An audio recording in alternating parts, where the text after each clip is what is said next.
বাংলাদেশের রাজনৈতিক প্রেক্ষাপটে আবারও নেমেছে তীব্র উত্তেজনা এবং গভীর উদ্বেগ।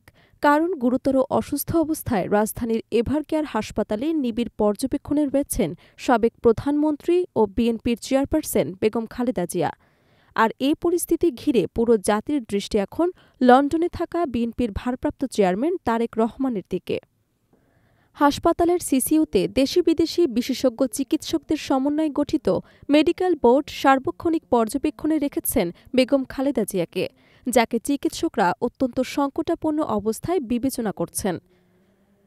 রাজনৈতিক নেতৃত্ব থেকে সাধারণ মানুষ সবাই যখন উদ্বিগ্ন, তখনই দেশে ফেরা নিয়ে সামাজিক যোগাযোগ মাধ্যমে ফেসবুকে বার্তা দেন তারেক রহমান, যা মুহূর্তেই রাজনীতিতে নতুন আলোচনার জন্ম দেয়। ফেসবুক পোস্টে তিনি স্পষ্টভাবে উল্লেখ করেন, বাংলাদেশের সাবেক প্রধানমন্ত্রী বেগম খালেদা জিয়া গুরুতর অসুস্থ, সংকটাপন্ন অবস্থায় উচ্চমাত্রা নিবিড় পরিচর্যায় আছেন এবং সুস্থতার জন্য দলমত নির্বিশেষে দেশের সব স্তরের মানুষ আন্তরিকভাবে দোয়া করে চলেছেন। প্রধান উপদেষ্টাও তার সুস্থতার জন্য দোয়ার পাশাপাশি চিকিৎসার সর্বোচ্চ সহায়তার আশ্বাস দিয়েছেন। বিদেশি বিশেষজ্ঞসহ মেডিকেল বোর্ডের চিকিৎসকেরা বরাবরের মতোই পেশাদারিত্ব ও আন্তরিকতা বজায় রেখে সর্বোচ্চ প্রয়াস দিয়ে যাচ্ছেন। বন্ধুত্বপূর্ণ একাধিক রাষ্ট্র উন্নত চিকিৎসার আগ্রহসহ সম্ভাব্য সর্বপ্রকার সহযোগিতার ইচ্ছা প্রকাশ করেছে, যা পরিবারের জন্য বড় সমর্থন হয়ে দাঁড়িয়েছে। তারেক রহমান জানান, বেগম খালেদা জিয়ার প্রতি জনগণের ভালোবাসা, দোয়া ও সমর্থনের জন্য জিয়া পরিবারের পক্ষ থেকে গভীর কৃতজ্ঞতা প্রকাশ করা হচ্ছে এবং তার রোগমুক্তির জন্য দেশবাসীর দোয়া অব্যাহত রাখার অনুরোধ জানানো হচ্ছে।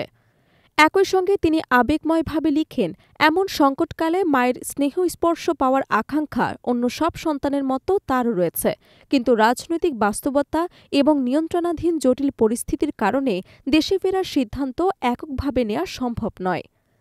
বিষয়টি অত্যন্ত সংবেদনশীল হওয়ায় তিনি বিস্তারিত ব্যাখ্যা দেওয়ার অবকাশ নেই বলেও উল্লেখ করেন। তবে আশা প্রকাশ করেন, যখন পরিস্থিতি প্রত্যাশিত পর্যায়ে পৌঁছাবে তখনই দীর্ঘ প্রতীক্ষার অবসান ঘটবে এবং স্বদেশ প্রত্যাবর্তন সম্ভব হবে। এদিকে রাতের গভীরে এভারকেয়ার হাসপাতালের সিসিইউতে বেগম জিয়াকে দেখতে যান বিএনপির স্থায়ী কমিটির সদস্য মির্জা আব্বাস, যিনি বেরিয়ে এসে জানান, বেগম জিয়ার জ্ঞান থাকলেও শারীরিক অবস্থা স্থিতিশীল নয়।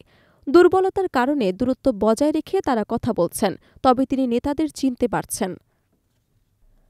এর পাশাপাশি হাসপাতালে ছুটে যান বিএনপির যুগ্ম মহাসচিব ব্যারিস্টার আমানুল্লাহ আমান এবং আরও ৩ জন এনসিপি নেতা, যারা হাসপাতালের চিকিৎসক এবং পরিবারের সদস্যদের সঙ্গে কথা বলে খালেদা জিয়ার বর্তমান অবস্থা সম্পর্কে খোঁজ নেন। তাদের উপস্থিতি প্রমাণ করে পরিস্থিতি দলীয় রাজনীতির ঊর্ধ্বে উঠে এখন জাতীয় উদ্বেগের পর্যায়ে পৌঁছেছে। সব মিলিয়ে রাজনৈতিক অঙ্গন এখন নজর রাখছে দুই জায়গায়: এক, এভারকেয়ারের সিসিইউতে খালেদা জিয়ার অবস্থার প্রতি; দুই, লন্ডনে থাকা তারেক রহমানের সিদ্ধান্তের দিকে।